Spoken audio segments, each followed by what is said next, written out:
Hey boo hey. Love&Marriage Huntsville came back last night. Let's talk about it. But before I do, let me just let y'all know that tonight on YouTube, me and my homegirl Dina, aka Christina, we're gonna be having a live conversation about it more fully tonight, 10:10, 9:10 Central. If you wanna come through, I'll drop the link if you wanna come up and have something to say. But let's get into the premiere of season 10 of Love&Marriage Huntsville, shall we? It starts off by showing the Fletchers. They are talking about all of the things going on with the cast that has happened and is going on in the real time of them filming this right now.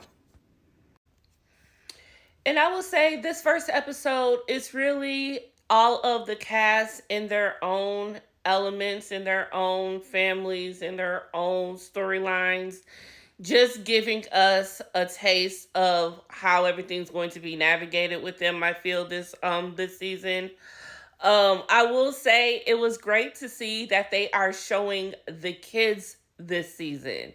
You see, all of the kids are here with the Scotts. It's like a whole family affair, but in good fashion. I'm like, they've never done this before. I wonder why the whole family's just together like this, because you don't see this much.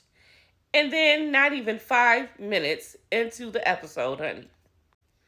Dun, dun, dun. Miss Wanda is back, y'all. Miss Wanda is back in action. Now, we knew that she was coming back because, my bad, y'all. My mama called. But anyway, Miss Wanda is back in action, and we knew that she was coming back because, in good fashion, everything that goes on with the show always gets put out there before the show even comes on, and we know in real time. And we know also because it was a lot going on, with some filming issues when YouTuber Anthony Lofty, went live on YouTube and was, damn, I just smoked. And was telling his story on his experience of what happened when he went to support Miss Wanda and her food truck. And they were supposedly filming there and all of that jazz. So we knew that she was coming back. And a lot of people have been asking for her to come back. And so you ask, you shall receive. And in good fashion of Miss Wanda got right to it. As soon as she got in the house, she sat and plopped down right next to her son-in-law, good old Marceau. And Marceau was not having it. You see him getting up right here, and he moves to the other couch. He did not want to be sitting that close to Miss Wanda. Miss Wanda did not care. She still continued on with what she came to do, and that was to scold Marceau. Now, they got to talking about the whole thing with Martell because, remember back, Martell and Ariane did that little interview with Homegirl, and she had a lot to say about not only Marceau, but Maurice too. But we'll get to that. And then here we got Monster, Kimmy, and Maurice. They are looking at college applications for Monster. And, they take that time to talk to Monster about all of the things that could happen while in college and what could happen. And at that point, Maurice brought up if Monster knew about his DUI and how he knew and what people said and how everything happened after. And he was making a point of, what did you hear? Then he said, after everything was proven, what was proven, what did you hear then? He was like, nothing. He was like, exactly. And so that was just him making a point, basically, of saying people got a lot of things to say, but then after everything comes out, no one's saying anything. Don't know if that was a jab at who, but you know what I'm saying.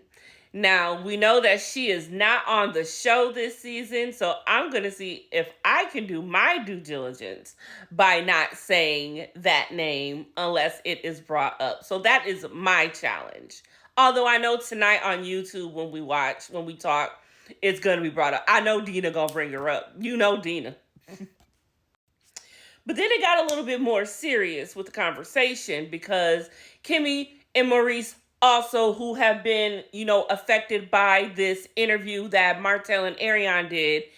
So Kimmy is asking, yo, is it real? Is it true? NDAs, what you got to say?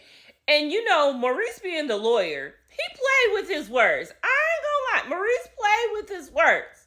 I don't know, but you could say that he played with his words.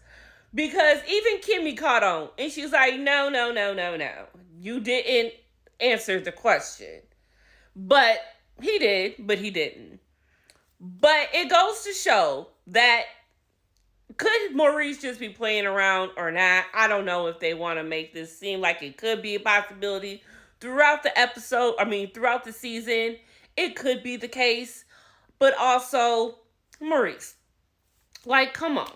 You being a lawyer, you should know better that you could have been a little bit more credible than that. Could have been a lot more believable than that. Because the way Kimmy looking right here, nah, she don't believe your ass. And then we have Destiny. All right, Destiny has been talking about how she has been just busy with the e-commerce side of Madani. Taking care of Law, taking care of being a caregiver to her father and being a daughter. She's doing a lot of things. And I'm just happy that we don't have no cricket storyline from last season. Hopefully we can see more of Destiny this season and not that bullshit. And her and Martell met up and they get to talking about, all of the things and in his life and all of that. And y'all, stop the press. Child On is showing Ariane out with the old and with the new. Is this a soft launch? Carlos? Is this a soft launch? Because we're showing her. Yes, we are. And the way that Martell talked about her, like she keep playing her cards right, Shorty can get that ring, and he is invested in her for going to nursing school, and he's happy, and all of those things. Bitch, they showed the whole family. They showed the family, y'all. Look at them. Ain't they so cute? Look at Lil Knox. She's such a cutie. But Martell admitted and apologized how he was wrong for speaking how he did on Ariana in the past, calling her a peasant and whatnot and all of that. So, okay, Martell, I see you. Stick up for your girl.